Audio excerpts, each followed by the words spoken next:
इस मूवी का नाम है अर्बन मिथ, जो एक बेहतरीन कोरियन हॉरर मूवी है। इसमें टोटल 10 हॉरर स्टोरीज हैं, जो सारी बहुत डरावनी और इंटरेस्टिंग है, जो आपको बेहद पसंद आने वाली है, क्योंकि हर कहानी पिछली कहानी से ज्यादा अच्छी है, जो पर्सनली मुझे भी बहुत पसंद आई। आई होप आप भी इंजॉय करेंगे। तो अब बिना टाइम गवाए बढ़ते हैं अपनी वीडियो की तरफ। तो कहानी की शुरुआत होती है पहली स्टोरी को दिखाने से, जिसका नाम है टनल। हम एक ड्रग माफिया को देखते हैं जिसका नाम जीहुन था। उसे एक पुलिस वाला रोक लेता है, जिसे देखकर जीहुन ने अपने ड्रग्स के पैकेट छुपा दिए थे। पुलिस वाले को उस पर शक हो रहा था, इसलिए जीहुन के पसीने छूट जाते हैं, लेकिन आखिर में वो जीहुन को छोड़ देता है। जीहुन सुकून का सांस लेता है और आगे बढ़ जाता है। वो अब एक टनल के अंदर एंटर कर जाता है। अचानक गाड़ी के सामने एक हिरन आ जाती है। उसे बचाने के लिए जीहुन गाड़ी रोक लेता है, लेकिन हिरन अचानक ही गायब हो जाती है, जो चीज काफी अजीब थी। तभी जीहुन गाड़ी के शीशे पर एक हाथ का निशान देखता है, जिसे वो वाइपर से साफ करने की कोशिश करता है, लेकिन वो होता ही नहीं। पता चलता है कि वो हाथ का निशान अंदर वाली साइड पर था, जो चीज भी जीहुन को काफी अजीब लगती है। लेकिन फिर अचानक शीशे पर और भी कई सारे हाथों के निशान बनने लगते हैं। ये देखकर वो काफी डर गया, जल्दी से टनल से बाहर आ जाता है और एक सुनसान जगह पर अपनी गाड़ी को रोक लेता है। वो तुरंत गाड़ी से उतरकर डिग्गी खोलता है, जिसके अंदर खून से लथपथ बैग पड़ा हुआ था। उसमें से बाल निकल रहे थे। ये देखकर हम समझ जाते हैं कि जीहुन ने एक लड़की का खून किया है और अब वो उसकी लाश को ठिकाने लगाने के लिए ले जा रहा है। जीहुन फिर गाड़ी में बैठकर वहाँ से निकल गया और एक दूसरी टनल में एंटर हो जाता है, लेकिन अब उसे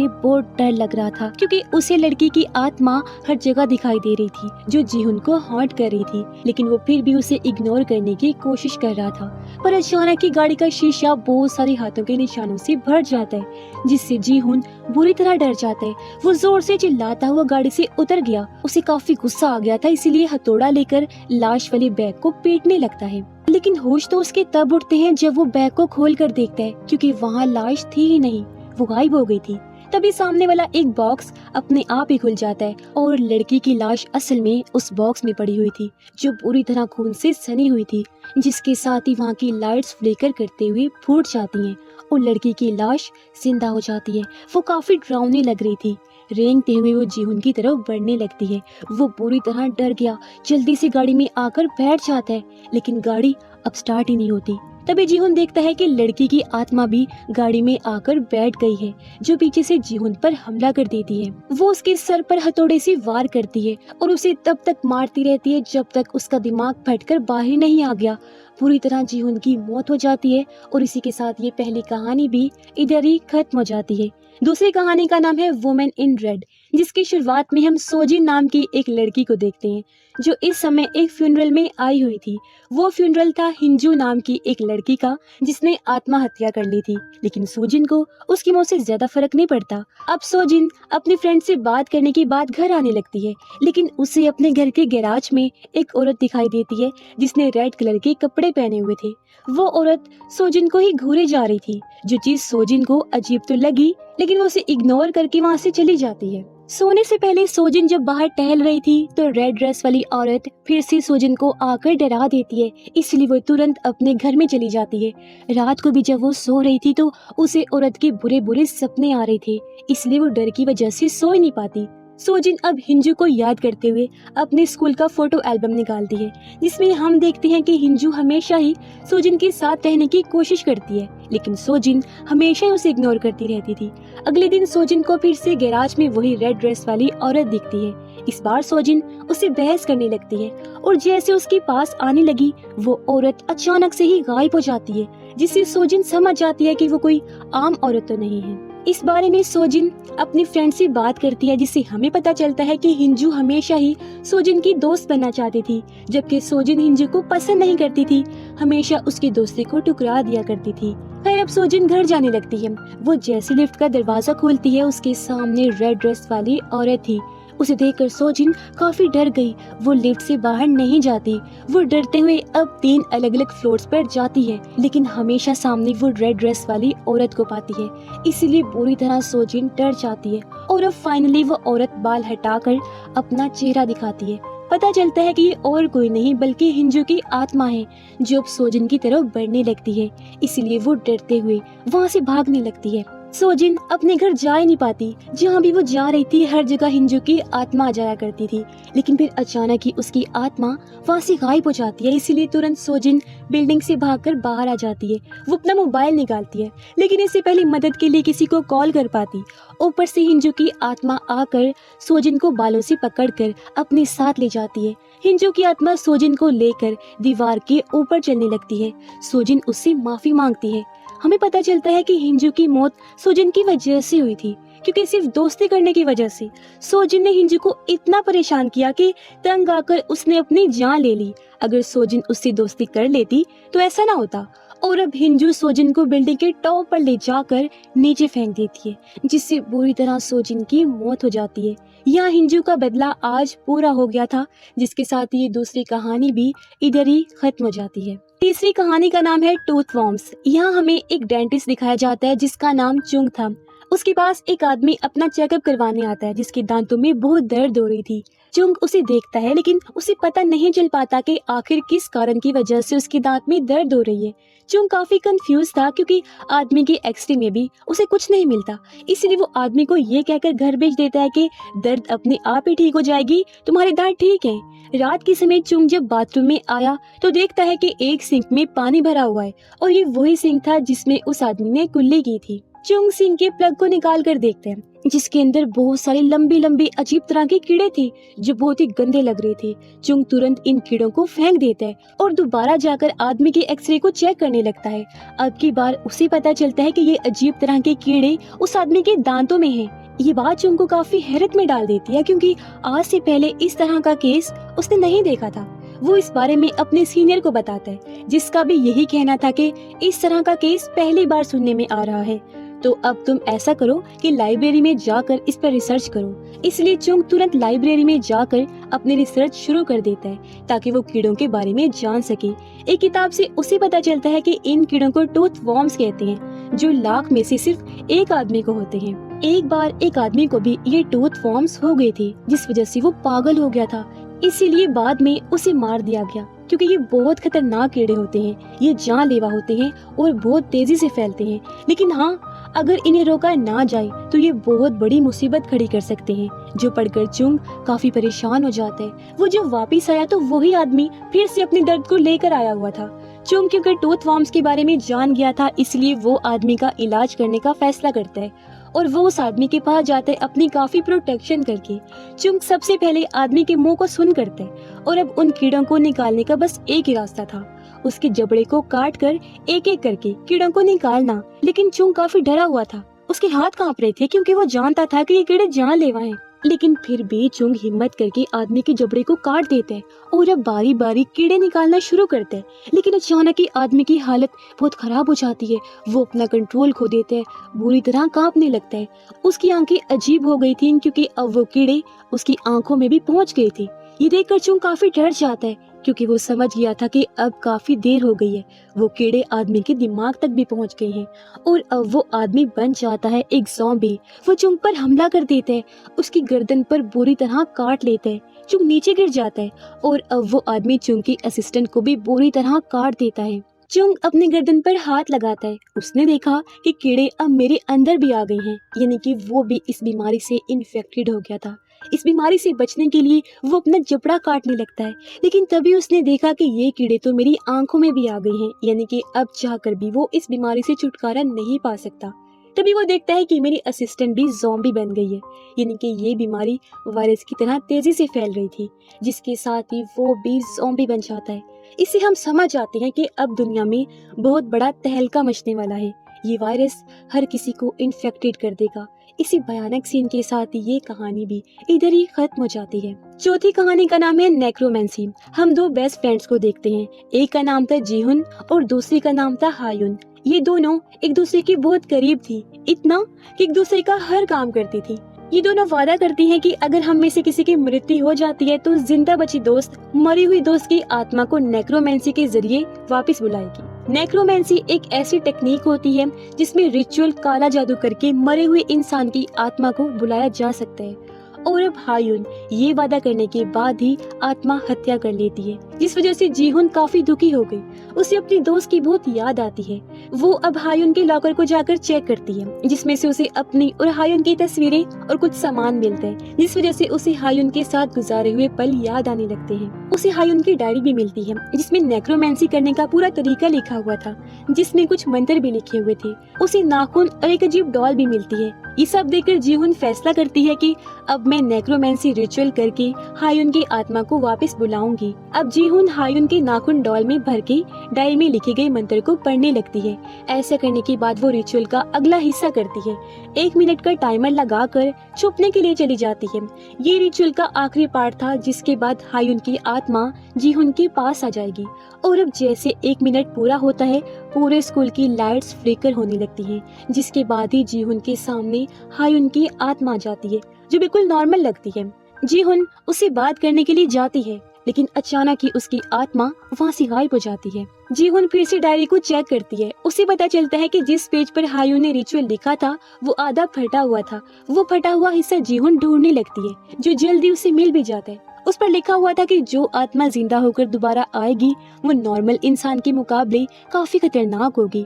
और अब तभी हायुन की आत्मा जीहुन के सामने आ जाती है, जो अचानक ही डिमोनिक बन जाती है और वो बहुत डरावनी लग रही थी। अचानक ही उसका मुंह किसी बड़े से जानवर की तरह खुल जाता है, जो देखकर जीहुन काफी डर जाती है, लेकिन वो कुछ कर पाती उससे पहले ही हायुन की आत्मा उसे कच्चा चबा जाती है। उसे खाने के बाद हायुन की आत्मा शीशे के सामने जाकर खड़ी हो जाती है, जिसके रिफ्लेक्शन में उसे जीहुन दिखाई देती है। यानी कि इस तरह हायुन ने जीहुन को अपने साथ जोड़ लिया था और अब वो हमेशा साथ रहेंगी। और इसी के साथ ही ये कहानी भी इधर ही खत्म हो जाती है। 5वीं कहानी शुरू होती है, जिसका नाम है दी वॉल। हम देखते हैं जोंग नामी एक लड़के को, जिसने आज ही नए घर में शिफ्ट किया था। पर रात होते ही दीवारों में से नॉक नॉक इन्हें खटखट की आवाजें आने लगती हैं, जो पूरी रात ही आती रहती हैं, इसलिए जोंग सो नहीं पाता।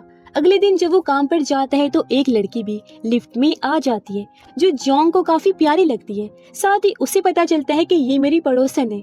जोंग को लगता है कि शायद ये कल रात मुझसे बात करना चाह रही थी, इसलिए दीवारों को पीट रही थी। और अब जाने से पहले वो लड़की अपना स्कार्फ नीचे गिरा देती है, जिससे जोंग का शक और बढ़ जाता है, क्योंकि भला एक लड़की जानबूझ के अपना स्कार्फ क्यों गिराएगी। इसलिए रात होते ही जोंग उस लड़की से दीवार के पास आकर बात करने की कोशिश करते हैं। अब यहाँ उसे जवाब तो मिलता है, लेकिन बस नॉक नॉक इन्हें खटखट के जरिए। जोंग को लगता है कि वो लड़की शर्मीली है, इसीलिए बोल नहीं रही। वो कहता है कि अगर तुम उससे दोस्ती करना चाहती हो तो पहले 1 बार फिर 2 बार नॉक करो। जोंग के ये कहने पर उसे जवाब मिलने लगते हैं, जिस वजह से वो काफी खुश हो जाता है। अगले दिन जोंग फिर से उस लड़की से लिफ्ट में मिलता है। वो यहाँ भी उस लड़की से नॉक नॉक करके बात करने की कोशिश करता है, लेकिन उसकी ये हरकत देखकर कुछ समझ नहीं पाती वो, और इस बात को हंसी में ही टाल कर यहाँ से चली जाती है। अब आज रात जोंग को दीवार में से आवाज नहीं आती, इसलिए वो उस लड़की के घर जाता है उसका स्कार्फ वापस करने के लिए। जोंग देखता है कि उस लड़की के घर का दरवाजा खुला हुआ है। वो जब अंदर आया तो देखता है कि पूरा कमरा ऐसे बिखरा हुआ है जैसे यहाँ पर कोई रहता ही ना हो। यहाँ न्यूज़पेपर से पता चलता है कि एक कपल की मौत हो गई थी, जो इस घर में रहा करते थे, लेकिन उनकी लाशें नहीं मिली थी। जोंग समझ जाता है कि मैं जिस लड़की से मिला था वो कपल में से लड़की थी।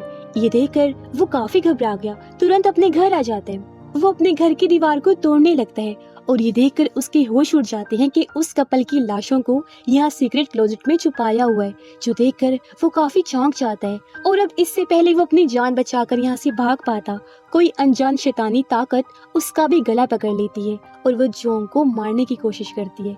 अब वो शक्ति जोंग को हवा में उठा देती है, जिसके साथ ही उसके घर में भूकंप को भी ले आती है और वहाँ एक अजीब सा पोर्टल खुल जाता है, जिसके अंदर वो शक्ति जोंग को फेंक देती है।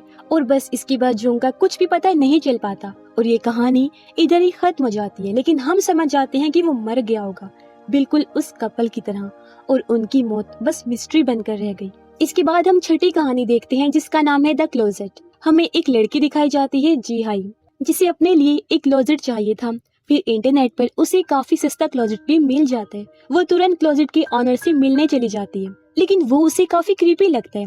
अब जी हाई जब क्लोजेट देखती है तो वो उसे काफी पसंद आ जाता है, लेकिन साथ साथ उसे क्लोजेट के ऑनर से डर भी लग रहा था, इसलिए वो ये कहकर यहाँ से भाग जाती है कि मैं आपका क्लोजेट परचेज कर लूंगी क्योंकि ये मुझे बहुत पसंद आ गई है। फिर अगले दिन जी हाई के घर वो क्लोजेट आ जाते हैं, लेकिन इसी रात से जी हाई को डरावने डरावने सपने आने लगते हैं और हर रात क्लोजेट का दरवाजा अपने आप ही खुल जाया करता था। इस वजह से जी हाई समझ जाती है कि ये कोई आम क्लोजेट नहीं है, लेकिन फिर भी वो काले मोतियों की एक थैली बनाकर उसे क्लोजेट पर लटका देती है ताकि उसे डरावने सपने ना आए।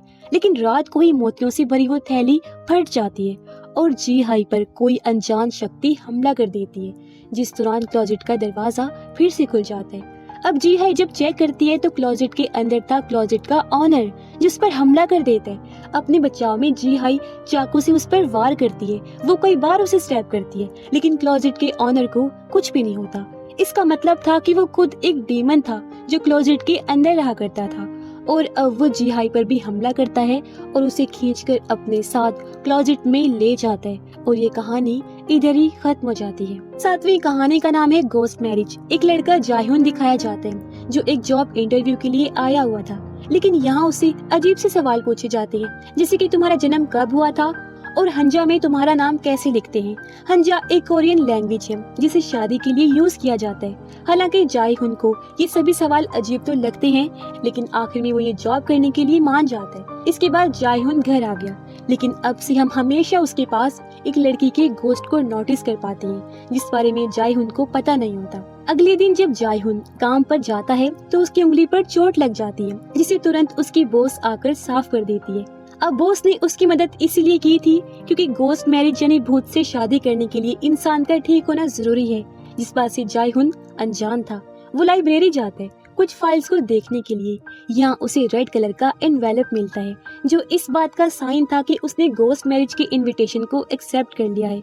उसके अंदर अजीब चीजें थी जिन्हें देखकर जायहुन को अजीब भी लगता है, साथ ही उसे कहीं ना कहीं शक भी हो रहा था कि ये मेरे साथ कुछ उल्टा कर रही है। वो घर आ जाता है, लेकिन हम समझ जाते हैं कि वो फंस चुका है। वो टेबल पर बैठ जाता है डिनर करने के लिए और शॉकिंग बात ये होती है कि उसके टेबल के नीचे उसकी भूतिया पत्नी का खाना भी रखा हुआ था। उधर हम देखते हैं कि कंपनी की बॉस गोस्ट मैरिज की प्रोसेस को शुरू कर देती है। जैसे जैसे प्रोसेस आगे बढ़ता है जायहुन को गर्मी लगने लगती है। उसकी हालत ऐसी हो जाती है कि वो अपने शरीर को हिला भी नहीं पा रहा था और अब अचानक उसके सामने लड़की का डरावना सा भूत आ जाता है जो बुरी तरह जायहुन को डरा देती है। जिसके साथ अगले सीन में हम जायहुन को शादी के मंडप में देखते हैं, जहां उसके सामने उसकी भूतिया पत्नी भी बैठी हुई थी। वो बहुत भयानक दिख रही थी, उसके मुंह से खून भी आ रहा था। और अब शादी का प्रोसेस पूरा होते ही वो जायहुन के फेस पर टच करती है। वो बुरी तरह डर जाता है और ये कहानी भी इधर ही खत्म हो जाती है। आठवीं कहानी का नाम है गर्ल इन द मिरर। हम देखते हैं हीजुन नाम की एक लड़की को जो एक ब्यूटी सैलून में काम करती है। एक बहुत गरीब लड़की उसके पास तैयार होने के लिए आती है, जिसे हीजुन का मेकअप काफी पसंद आता है। लेकिन जब वो लड़की वहाँ से जाती है हीजुन को बहुत बुरा लगता है। इससे हम समझ पाते हैं कि वो दुनिया की सबसे खूबसूरत लड़की बनना चाहती है और जब वो अपने से ज्यादा किसी सुंदर लड़की को देखती है तो उसे बहुत जलन होती है। वो हमेशा सबके लिए बुरी बुरी बातें सोचती है और खूबसूरत लड़कियों को वो बहुत परेशान करती है। अब एक दिन हीजुन जब लिफ्ट में अकेली थी तो उसे एक बहुत डरावना विजन आता है, जिसमें वो अपनी बदसूरत डरावनी परछाई को देखती है जो हीजुन को बुरी तरह डरा देती है। अब घर आने के बाद हीजुन शीशे में खुद को घूरने लगती है। यहाँ हम साफ साफ देख पाते हैं कि उसकी झलक डिमोनिक हो गई है, क्योंकि वो हमेशा खुद को शीशे में घूरती रहती थी और लोगों के बारे में उल्टी सीधी बातें बोलती थी। अब उसके अंदर की सारी नेगेटिव एनर्जी, बुरी सोच वापस पलटकर हीजुन पर ही आ रही थी। वो अब मोबाइल में प्यारी प्यारी लड़कियों को देखकर गुस्सा करने लगती है, लेकिन फिर खुद को शांत करके वो अपनी प्यारी सी तस्वीर बनाती है, मगर उसकी रिफ्लेक्शन डिमोनिक हो जाती है, जिससे हीजुन इतना डर जाती है कि उसके हाथ से मोबाइल गिर जाता है। कुछ समय बाद वो जब अपना फोन उठाती है तो मोबाइल से निकलता है उसके रिफ्लेक्शन का डरावना सा हाथ, जो हीजुन के चेहरे को पकड़कर बुरी तरह उसका गाल चीर देती है। उसका चेहरा पूरा खराब हो गया और अब वो जरा भी खूबसूरत नहीं रहती। ये चीज वो बर्दाश्त नहीं कर पाती और बेहोश हो जाती है। लेकिन हम देखते हैं कि उसके फोन से एक भयानक फोटो अपने आप ही इंस्टाग्राम पर अपलोड हो जाती है, यानी कि जिस खूबसूरती के पीछे वो पागल हो रही थी, सबके बारे में नेगेटिव सोच रखती थी, उसका सबक आज उसे मिल चुका था और ये कहानी इधर ही खत्म हो जाती है। नवीं कहानी का नाम है मैनिकन। यहाँ हमें एक लड़का चेन दिखाया जाता है जो एक वेयर हाउस में काम करता है जहाँ मैनिकन्स को स्टोर किया जाता है। गार्ड उसे एक दिन एक कहानी सुनाते हैं कि इस वेयर हाउस की मैनिकन काफी अजीब लगते हैं, अक्सर तो ऐसे लगते हैं जैसे जिंदा हो। उसकी बात सुनकर चेन सोच में पड़ जाता है और अब तभी सामने पड़ी एक अजीब सी मैनिकन से वो डर भी जाता है। लेकिन जब ये दोनों वहाँ से चले जाते हैं तो वो मैनिकन अपनी गर्दन हिलाता है, जिससे हम समझ जाते हैं कि वो वेयर हाउस की कहानियाँ बिल्कुल सच्ची हैं। अब चेन जब एक दिन पार्क से गुजर रहा था तो वहाँ वेयर हाउस का मालिक एक आदमी के साथ बैठा हुआ था और अब वो आदमी अपनी गर्दन पूरी घुमा लेता है। हमें पता चलता है कि ये कोई इंसान नहीं है बल्कि ये तो जिंदा मैनिकन है, जिसे देखकर चेन काफी डर गया, तुरंत वहाँ से भाग निकलता है। घर आकर चेन इंटरनेट पर उस वेयर हाउस के बारे में रिसर्च करता है। उसे पता चलता है कि वेयर हाउस का मालिक काफी अजीब है। उसके बारे में कहा जाता है कि वो इंसानों को जिंदा मैनिकन्स में बदल देता है, लेकिन हाँ, इस बारे में कोई सबूत नहीं मिला, इसलिए चेन भी इस पर खास ध्यान नहीं देता। अगले दिन भी चेन जब उस पार्क में से गुजर रहा था तो उसे फिर से वेयर हाउस का ऑनर उस जिंदा मैनिकन के साथ बैठा हुआ मिलता है, लेकिन इस बार वो जिंदा मैनिकन खड़ा हो जाता है और बड़े ही अजीब तरीके से चेन के पास आने लगता है। उसे देखकर चेन बुरी तरह डर गया, अपनी जान बचाकर वो भाग जाता है, लेकिन अब मैनिकन पागलों की तरह उसके पीछे पड़ गया था। वो हर जगह चेन का पीछा करते हुए पहुंच जाता है। चेन एक अंडरग्राउंड जगह पर आ जाता है, लेकिन अब उसके सामने बहुत सारे मैनिकन्स थे और अब उसके पास भागने के सभी रास्ते खत्म हो गए थे। तभी पीछे से वो जिंदा मैनिकन भी आ जाता है, लेकिन चेन उसे गिराकर तोड़ देता है और अब उसके अंदर से खून निकलने लगता है। एक बार फिर चेन डरते हुए भागने लगता है, लेकिन अचानक उसके पैर अकड़ने लगते हैं। वो देखता है कि मेरे हाथ भी मैनिकन के बन गए हैं, यानी कि अब चेन भी पुतला बनता जा रहा था। उसके सामने तभी वेयर हाउस का मालिक आ जाता है। वो चेन को कहता है कि तुम मेरी मैनिकन्स की कलेक्शन में बहुत अच्छे लगोगे, और अब चेन पूरी तरह से एक जिंदा मैनिकन बन जाता है और ये कहानी इधर ही खत्म हो जाती है। 10वीं और आखिरी कहानी का नाम है एस्केप गेम। हम अलेक्सा नाम की एक लड़की को उसके दोस्तों के साथ देखते हैं जो इंटरनेट पर काफी फेमस थे क्योंकि उनका काम था मुश्किल से मुश्किल एस्केप रूम्स को पार करना। एक दिन अलेक्सा और उसके दोस्तों के पास एक मैसेज आता है जिसमें उन्हें एक एस्केप रूम के लिए इनवाइट किया गया था। उन्हें बताया जाता है कि अगर आपने उस एस्केप रूम को पार कर लिया तो आपको मिलेंगे 10 मिलियन वॉन। ये ऑफर एक्सेप्ट करने के बाद अलेक्सा और उसके दोस्त उस एस्केप रूम के लिए चले जाते हैं। यहाँ उन्हें एक अजीब आदमी मिलता है जो तीनों को एक लाइब्रेरी जैसी जगह पर बंद कर देता है, यानी यही इनका एस्केप रूम था। गेम शुरू होने से पहले इन्हें इंस्ट्रक्शन दी जाती है। कहा जाता है कि अगर वो इस गेम में फेल हो गए तो इनकी आत्माओं को शैतान ले जाएगा, पर ऑब्वियसली ये गेम थी तो ये लोग इस गेम की फजूल सी इंस्ट्रक्शन समझकर इग्नोर कर देते हैं। ये गेम में आगे बढ़ गई और एक काफी बड़ी लाइब्रेरी में आ जाते हैं जहाँ अचानक अलेक्सा के सामने एक लाश आकर लटक जाती है। उसे देखकर अलेक्सा बुरी तरह डर तो जाती है, लेकिन ये सब कुछ इन्हें नकली लग रहा था, इसलिए वो लोग आगे बढ़ जाते हैं। अलेक्सा के एक दोस्त नोरी को काले जादू की एक किताब मिलती है जिसमें अजीबोगरीब बातें लिखी हुई थी, जबकि अलेक्सा और उसके दूसरे दोस्त को 2 दरवाजे मिलते हैं जो लॉक थे। एक दरवाजे में चाबी लगी हुई थी। ये जैसे उसकी मदद से ताला खोलते हैं, कई सारी बुक शेल्फ्स अलेक्सा के दोस्त पर गिर जाती हैं जिससे उसके सर पर चोट लग जाती है। इन्हें समझ लग गई थी कि ये चाबी दूसरे दरवाजे की है, इसलिए उसे खोलकर ये आगे बढ़ जाते हैं। अंदर बहुत सारी डिमोनिक अजीब तरह की पेंटिंग्स लगी हुई थी जिनके सामने पेंटिंग्स के बटन्स भी लगे हुए थे। नोरी एक पेंटिंग के सामने खड़ा हो जाते हैं जिसमें एक लड़की को लटकाया गया था और उसकी बॉडी पर बहुत सारे तीर लगे हुए थे, और अब जैसे इस पेंटिंग के बटन को नोरी दबाता है, एक तीर निकलकर उसके गाल को जख्मी कर देता है। ये देखकर नोरी समझ जाता है कि ये कोई मामूली गेम नहीं बल्कि असली है, और इससे पहले वो अपने दोस्तों को किसी भी चीज को छूने से मना करता पहले ही अलेक्सा पिंजरे वाला बटन दबा देती है, जिससे वो अपने दोस्त के साथ एक पिंजरे में कैद हो जाती है। पिंजरे में अब खून भी गिरने लगता है क्योंकि पिंजरे के ऊपर बहुत सारी लाशें पड़ी हुई थी। इंसानों के शरीर के कटे हुए पार्ट्स वहाँ पर पड़े हुए थे। ये देखकर अलेक्सा और उसका दोस्त बुरी तरह डर जाते हैं और अब वो भी समझ गए थे कि ये पूरी गेम असली है। अब नोरी अपना दिमाग लगाकर चाबी वाली पेंटिंग का बटन दबाता है। इस तरह वो चाबी हासिल कर लेता है, लेकिन अनलकीली वो चाबी पिंजरे की नहीं बल्कि आगे बढ़ने वाली दरवाजे की थी।